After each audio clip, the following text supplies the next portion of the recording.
Hey kids, do you like shop sims, visual novels, crafting? The unbearable weight of crushing financial burden as you stare down the double barrel of a fully loaded loan payment headed your way? Then have I got a game for you. Potionomics, developed by Voracious Games and released in 2022, then greatly enhanced by the Masterwork Edition in 2024, is an effortlessly charming, hard-as-nails, candy-coated Swiss watch of spinning plates that I couldn't get enough of, yet at the same time is practically a laundry list of game flavors I rarely have a taste for. I don't like shop sims, I don't like crafting, and I especially don't care for dating sims, a video game genre that seems to attract a certain kind of player. No, what I have is a romantic abnormality.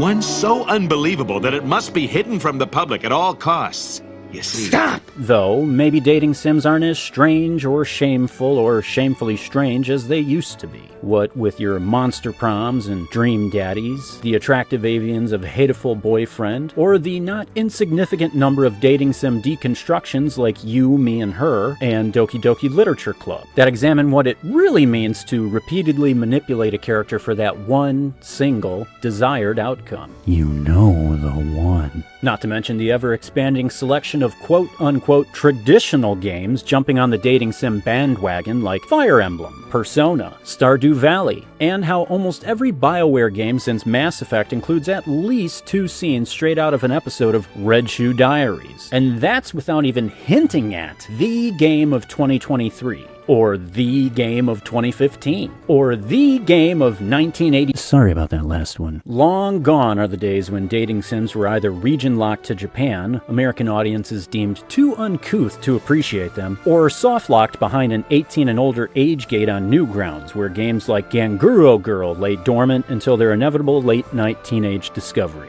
Yes, I played this in the early 2000s, and yes, I'm embarrassed for the both of us. What? But I am not embarrassed to say that I played Potionomics, the deck-building, witchy kissing, sapphic crafting shop sim I didn't know I needed. Yes, it's a dating sim. Yes, it's horny as hell. And yes, some of the characters look like they stepped right out of a Rule 34 Reddit thread. But Potionomics is also one of the best indie games on the market, one I don't think has gotten nearly the amount of attention it deserves, and I'm here to tell you why. Gabby J! Yay!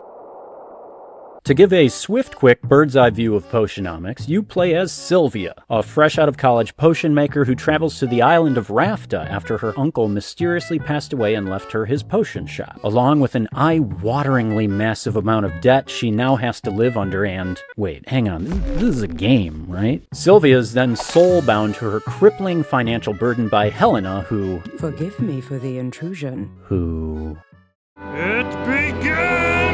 This means that should Sylvia miss even a single payment, the bank will own her very soul, and if she ever tries to flee the island of Rafta, she'll be tracked down to the very ends of the earth. Wait, sorry, I'm getting flashbacks of my student loans. I think I'm gonna be sick! Too stressed to function. Luckily, there's a potion brewing tournament just around the corner that takes place over 5 weeks, 1 round per week, with a grand prize large enough to completely wipe away Sylvia's debt. Easy peasy lemon squeezy, right? Wrong! Potionomics, similar to making it during your own real-life 20s, is hard. Like, really hard. Thanks to a near avalanche of tightly designed, intricately connected systems, any one of which can very easily spiral out of control, leaving a player broken, and ready to give up. Just like real life! But don't worry, dear viewer. I'm here to help you find your feet, set you up for success, and guide you through the first 10 days or so of a playthrough. And if you're worried that I'll spoil too much, rest easy. Potionomics really ain't that kind of game. While there's a ton of characters and getting to know them is half the charm, there's not a lot in here that's going to surprise you. Take Owl, for instance, a cantankerous little strigiform who acts as Sylvia's mentor throughout the game, but is also secretly her dead uncle.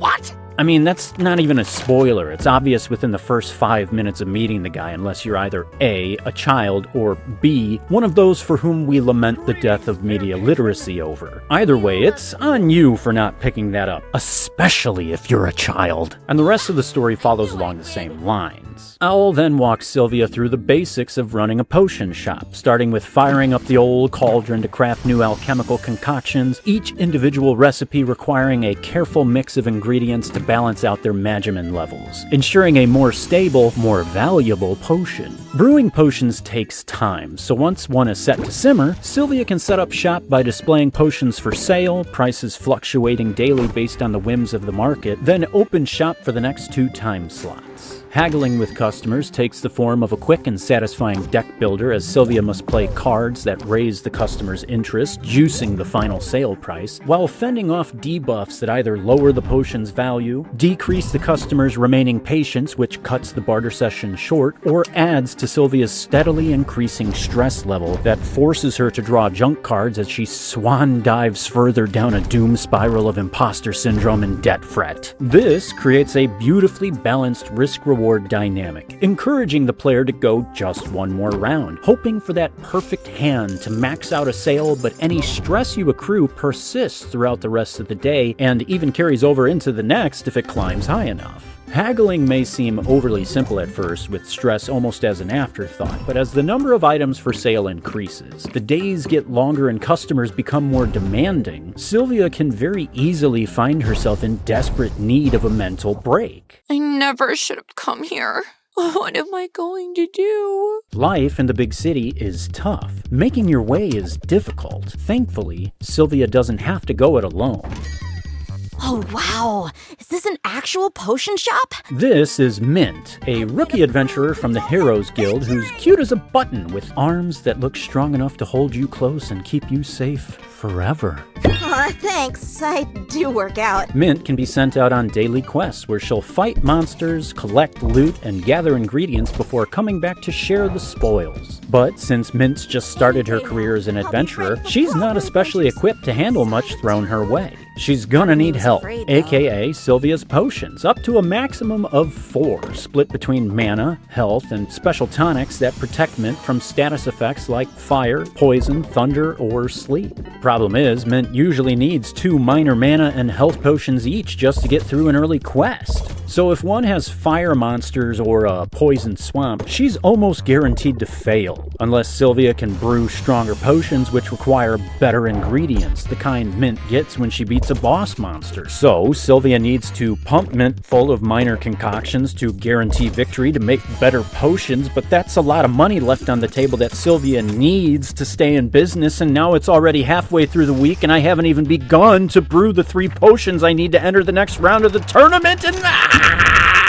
and that's just one of the many balls Potionomics forces you to juggle. There's also Quinn, a quasi-hobo ingredients peddler who seems to live in the clouds and sells their wares out of a sharp-fanged mimic named Boxer, who doesn't so much as buy items from Sylvia as hungrily scarfs them down in front of her right there and then. This makes those items available for purchase the following day onward. A delayed reward, as it means you don't get to use them immediately, which you might need to because, you know, potions, tournament, soul debt, Mint. Then there's Baptiste, the master of the local Heroes Guild and a bit of a fish out of water who sends out daily expeditions for rare ingredients if you put up the cash. More cash equals more loot, but can potentially disrupt that area's ecosystem, having the knock-on effect of making Mint's quests more difficult, Quinn's prices to skyrocket, and Sylvia to bald prematurely. There's also a handful of other merchants, steadily introduced throughout the game, that help Sylvia's struggling business thrive, like Muktuk, a boisterous artisan who constructs new cauldrons and shelves for better potions and bartering, Luna, a marketing expert who drives wealthier customers to the shop, Salt and Pepper, a pair of lovable pirate cats who make my life better just by existing, and Saffron, a master carpenter who... Sorry about that.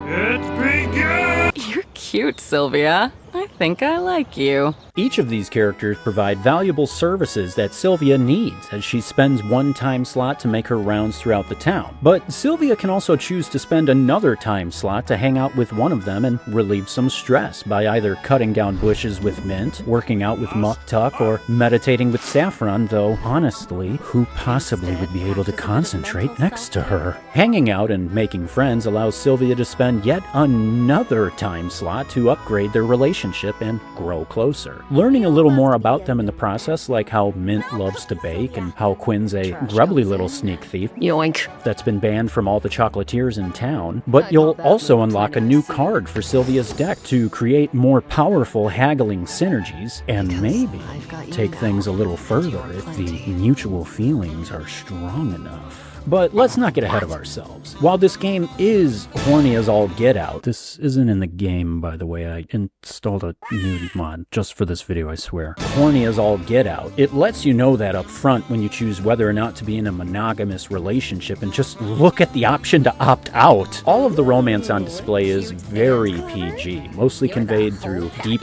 blushes, arched eyebrows, and the rare kiss. This game's for everybody, not just for the people who are a little too into that one villager from Animal Crossing New Horizons.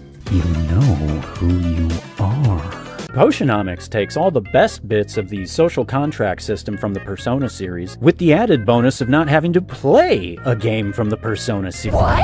I know, believe me, I tried. It's just not for me. But as I pointed out a couple of times now, everything comes at the cost of time. Precious time. Something that's in short supply, as there's only so many hours in a day, so many days in a week before the next round of the tournament begins. And should Sylvia get caught unprepared, which is a distressingly all too easy unaccomplishment, it's a hard game over. And I'll be honest, this happened to me during my first playthrough after spending a bit too much money at Muck Tucks on a new cauldron before realizing I didn't leave a potion brewing back home, that I didn't have enough ingredients to brew a new one, nor did I have enough money to buy new ingredients thanks to my shiny new cauldron. I kludged it. Thankfully, Potionomics has a generous autosave system that snapshots before the start of each day. So, should you find yourself especially borked, it's a simple matter of rewinding time for a second chance at doing it right. Try not to think of it as save scumming, but rather your unfair business advantage. Utilizing every available tool in the toolbox, because not only do you have to keep all your finances in order, send Mint out on quests, fund Baptiste's expeditions, brew a steady stream of new potions, haggle with customers over prices, upgrade your equipment, expand the shop to contain even more cauldrons and more shelves so you can brew and sell even more potions to even more customers in a never-ending cycle that'll tip your stress levels into catastrophic new heights, and somehow still find the time to hang out with your friends? You have to do all this while a vivacious, voluptuous bombshell named Roxanne keeps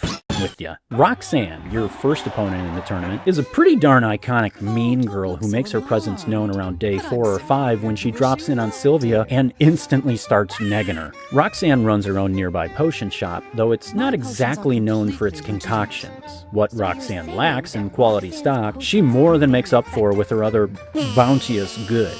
Besides occasionally stopping by to quip on Sylvia's non-existent skincare regime, Roxanne will manipulate the market by flooding it with cheap potions, driving prices down, making it that much harder for poor Sylvia to scrape by. But if you're able to make it to the end of the week and at the start of the tournament with the requisite 3 potions in hand, which isn't as tough as it seems so long as you always send Mint and Baptiste out for new ingredients then feed them to Quinn, you'll go head-to-head with Roxanne in a best-of-3 haggling session to convince the judge who has the superior skills. Roxanne, a natural charmer, uses her beauty and innuendo to drive her price up, while getting inside Sylvia's head to kick her stress into overdrive. After you win your first round, which can even happen automatically should you submit a potion that's outright more valuable than your opponent's, Roxanne takes the metaphorical gloves off and shows her true power. I am sick to death of dimming my flame! It's begun! Now she really lays it on thick, hitting Sylvia with multiple debuffs all at once to try and tip the scales in her favor. But if you manage to win another round, then the day is yours!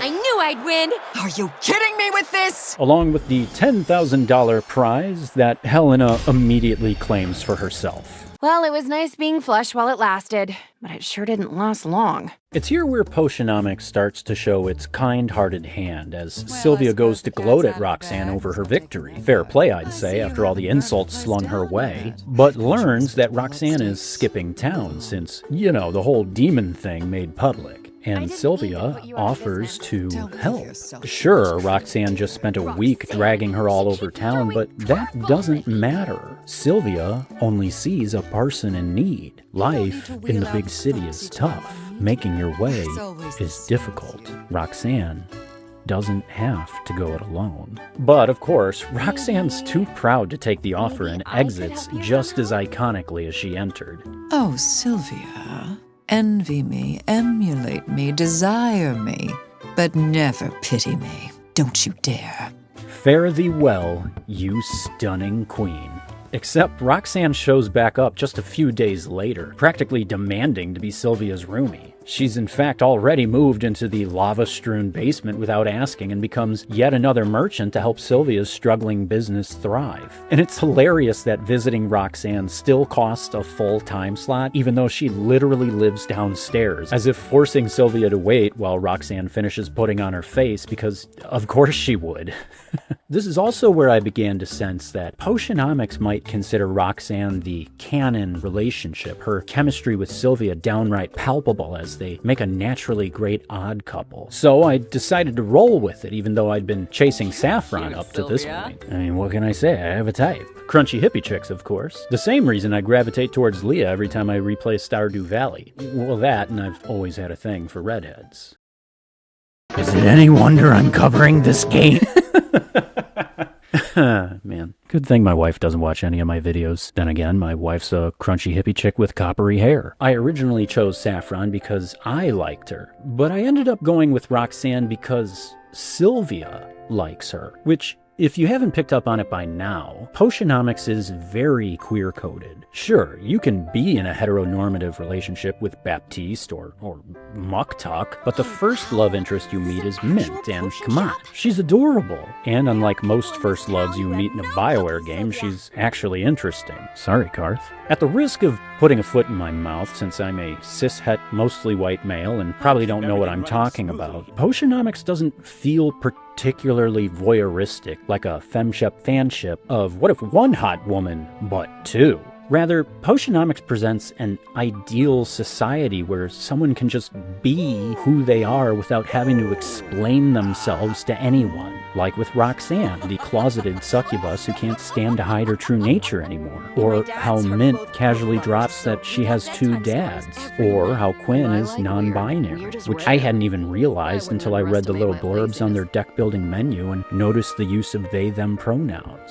And you know what? That makes me love Quinn even more. Quinn is Quinn. Quinn is rad. And if you don't like that, the fault lies with you, not them. There's a subtlety to the way identity is handled that I found incredibly respectful and, well, cozy. It might sound odd to call such a difficult and stressful game like Potionomics cozy, but that was my ultimate takeaway after my time with it. This is a hard-as-nails, candy-coated Swiss watch of spinning plates that can, and most likely will, make you fall flat on your face and want to give up. Life in Rafta is hard, unfair, and unforgiving. It's a chaotic, exhaustive maelstrom, as one disaster after another threatens to strike, tearing down everything you've worked so hard to build. But in the eye of the storm, when you're able to steal a moment and catch your breath, you recognize there's a tight-knit found family. Almost everyone in this town is a transplant. Who will love and support you. We're in this together then. That's sort of sweet. Super sweet. Fight for you. We must stand together! No matter what. No matter who you are. People see all this diabolical fabulousness, and they make assumptions. Together, you can make this hard life worth living. This is our way of showing the world what we really care about. We desire family, health, laughter, and love. Remember that.